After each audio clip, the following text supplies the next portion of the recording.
Chris, what is our fourth and final main topic today? This one's from Austin Michaels. Following up on a story you guys talked about last week with the Batman being about 3 hours long, did you see that apparently they had already screened a 4-hour cut of the film? What do you think they cut over an hour out of the movie? Was it to keep it from being too long? Was one of the storylines in the movie not working? Do you think they did this just so Ray would have a little more downtime? What do you guys think? I think that's exactly what it is. It's like, that Ray Ora guy. Let's do something with that. He's not sitting through 4 hours. Listen, here's the thing. It's been a big topic of conversation the last couple of weeks about what is the runtime of the Batman going to be? And it turns out the Batman is going to be the second longest theatrical comic book movie in history, only behind Avengers Endgame.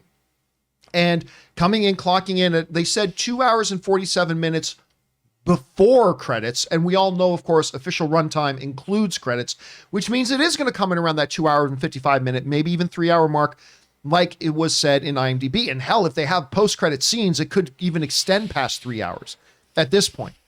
But that's what we got. And it's interesting that they do that because normally with a lot of these franchises, they'll start, and then as the movies progress, they'll get longer. Matt Reeves isn't effing around. Matt Reeves is like, no, man, I got a story to tell. And I'm trying to create this world, this new idea of Batman, this new incarnation of Batman, and a different way of looking at Gotham and the world that surrounds it. And we are going to go balls to the wall. We're going to go heavy on this, and we're going to do what I want to do. And it's going to be like 3 hours long. Number one, kudos to Warner Brothers for letting him do this, because not every regime at Warner Brothers the last number of years would have allowed that to happen. So they've allowed this to happen. Good on them. Whether or not 3 hours is the right runtime or the wrong runtime for this movie, we won't know until we see it. Like, we may come out and go, man, that was good. Oh, if they had sliced 20 minutes out of it and just made it move a little better, maybe we'll come out of it going, that movie needed 30 more minutes. I mean, who knows? We will have to wait and see. But a 3 hour thing of this movie is coming. It remains my number one most anticipated movie of the year. So excited. Yes, even more than Thor: Love and Thunder. Yes, even more than Doctor Strange 2. Yes, even more than all the other great movies that are coming out this year. The Batman is the movie that I am most excited for. Well, even though this might be something out of Ray Ora's nightmares, it wasn't just a 3 hour. They recently screened a 4 hour cut of this film. This comes to us from the folks, Ray's so excited about this. This comes to us from the folks at Coming Soon write the following. In a new edition of the Hollywood Reporter's Heat Vision newsletter, it was reported that some test screenings for the Batman showed off an early 4 hour cut of the film. While it's unlikely that the film was ever planning on releasing a version of the film that long in theaters, it does go to show that there still seems to be a decent amount of content that director Matt Reeves has put at his disposal for potential director's cuts, or more importantly for me, potential bonus features to be attached to the movie and all that kind of stuff. All right, let's talk about this for a second. Number one, whenever you hear reports about early test screenings, it's bullshit. Just assume the moment you hear a report of anything about early test screenings is bullshit, unless it comes from the studio itself or it comes from the Hollywood Reporter or Variety. If it comes from there, you know that's real. So there was a test screening of 4 hours. Number two, contrary to what was asked in the question, they didn't cut this movie down to 3 hours. Like they said in Coming Soon, they were never going to release a 4 hour version. It's just that once you make this a movie, you make it, and then you start the process of editing it down.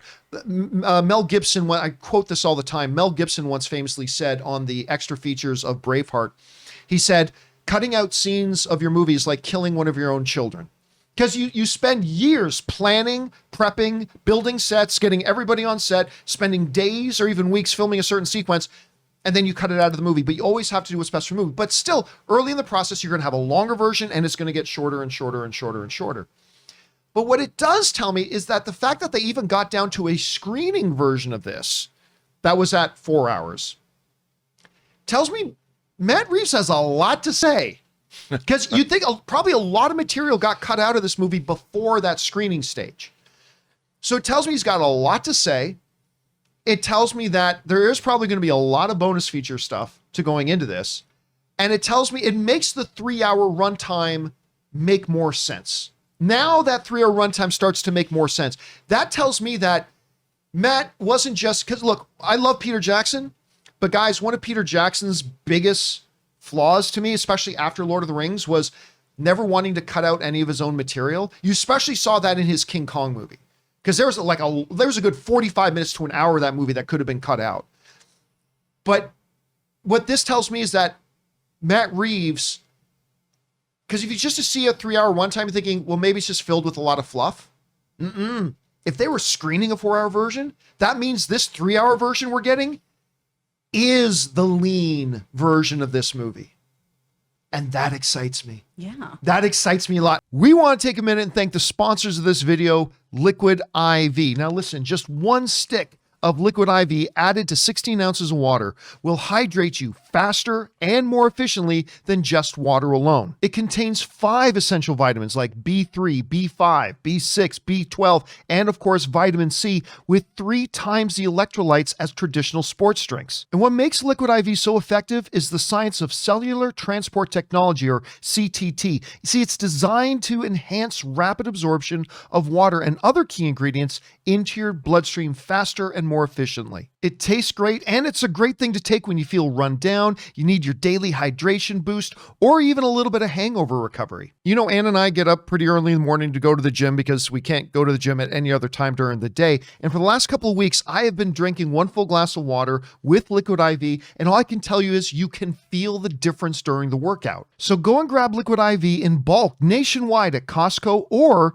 you can get 25% off when you go to liquidiv.com and use the code CAMPEA at checkout. That's 25% off anything you order when you use the promo code CAMPEA, that's CAMPEA, at liquidiv.com. Experience better hydration today when you go to liquidiv.com, and remember, use the promo code at checkout, CAMPEA. Anyway, Rob, let me ask you this. You hear about this, you see that they've already done some test screenings with a 4-hour cut. What does that tell you about maybe how Matt Reeves is approaching this movie? And what does that tell you about the 3-hour version we're ultimately going to end up with? Well, I think what a lot of people don't understand about film editing is you can have all of these great scenes. Like, let's say you're shooting a bunch of scenes and all those scenes are 5 pages long. When you see them all cut together, they can play long because you're conveying information the audience is understanding through a gesture, or an editorial decision can tell you the same thing that lines of dialogue do as well. So when you're cutting a movie together, you might have shot a brilliant 5-page scene that's 5 minutes long. But when you really get down and edit the scene, it might wind up being 2.5 or 3 minutes. So you've lost 2 minutes of the scene, but the scene's still really good. It still really, really plays well. So I'm sure that this film is, like we've talked about, very complex. It has very many different storylines that are playing. Probably, what are the City Fathers doing? What is the Riddler doing? What is Penguin doing? What is Catwoman doing? What is Batwoman doing with Catwoman? What all these things are happening. There's a lot of moving parts. This is not just Batman versus one villain. And so, with a sprawling story like this, it has a lot of interconnection, and they probably showed you everything when they had all the scenes down. They thought, these are all good. This is the movie that we shot. How does it play? What do you think? And once you get that feedback, then you start cutting the film down and really doing the nitty gritty, which is, this is a process that happens with every movie. I can tell you very few movies in the history of Hollywood ever were short when you finally cut them all together. They're always long. Even Tango Shalom was like 2 hours and 45 minutes when we did the first cut of the movie. We cut almost an hour out of it. Sorry to correct you on your own movie, but it's Oscar favorite. Tango Shalom. Oscar eligible. Just wanted Oscar eligible. Sorry, Oscar.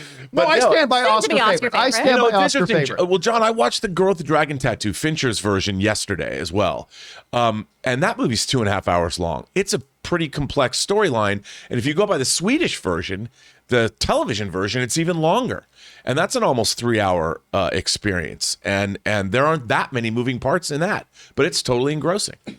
When you look at this, Chris, and you see, first of all, we haven't had you on when we were talking about the 3-hour length, but first of all, we're getting the Batman that's going to be like 3 hours long, but there was a 4-hour version. When you hear that there was a 4-hour version already screening, does that give you any kind of insight as to maybe what we can expect in this 3 hours? What tells you about Matt Reeves' philosophy? What are you expecting out of this? Absolutely. Because it's Matt Reeves, I'm expecting so much world building. right? This is somebody who brought us the Planet of the Apes remakes, the Cloverfield film, I mean, which has so much stuff. We've talked about that on the show before, just all the intricate background things, all the Slusho ads and everything. He really, really fleshes out a world. So for me, a 4-hour runtime makes sense. And yeah, of course, that needs to be whittled down. That's a long time even for me to be in a movie. So I'm just really excited about a very in-depth look at Gotham. I mean, there was just a scene released recently, that funeral scene, right? Oh, my don't goodness. even That have funeral Robert- scene was so good. It's so good. Robert Pattinson doesn't speak a word in it. So that's some of the stuff I'm expecting too. Lovely long shots of just some like brooding and emoting because the camera's so much smarter. It's going to pick up everything these actors are doing. Yeah. So just those little micro expressions of everything. That's what I'm excited to see. A really well acted, really nuanced Batman film with some cool characters. And that, by the way, I'm We so didn't glad talk you brought about up the that funeral funeral scene. scene. Yeah. But that just silhouette of the Riddler up in the balcony So of good. the church is with the eye contact being made. I'm like, Robert Pattinson's look as Bruce Wayne in there, maybe wouldn't have been my design choice. He's a Whatever. little early 2000s My Chemical Romance. Yeah, but I'm telling you, the intensity. I'm so glad you brought up too that we didn't get a word out of him. That intensity of him noticing what's up there in the rafters and the eye contact and then the expression on his. You know what it reminded me of? I'm not saying it's as good, but it reminded me of that expression Ben Affleck made on his face in the beginning of Batman versus Superman when he's trying to rescue that little girl from the rubble and he looks up to the sky to look at Zod and Superman fighting in the sky and that anger and that intensity. There was a little bit of reminiscence in that as Robert Pattinson is looking up there too that I thought was really, really cool. Anyway, guys, question is for you. Well, no, wait a minute. I'd be remiss if I didn't go to Ray on this. Oh, no. Ray, 4 hour. How excited are you? Like, did it move? Did you get a little stiff thinking about a 4-hour version of Batman? Are you excited? Like I said, no movie should ever be the amount of sleep I get at night. No, for real. I have to see this clip that you're talking about. I'm Oh, so yeah, interested. the I haven't funeral- seen it's it great. yet. Did it just go up? Yeah, it went up like a couple of days ago. Okay, Yeah, I gotta it's- watch it. It's really, really good. Anyway, guys, question is for you.